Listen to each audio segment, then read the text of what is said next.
FPV drone just crashed, and now I don't have any video. This is obviously not ideal, so let's figure out what went wrong. First off, my propeller broke, so let's replace that. Next, we gotta take off the top plate.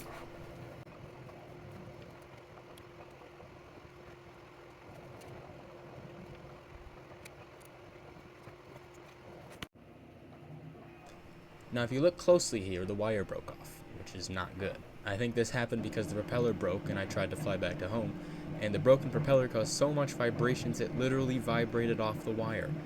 I'll solder it back on and hopefully this was the issue.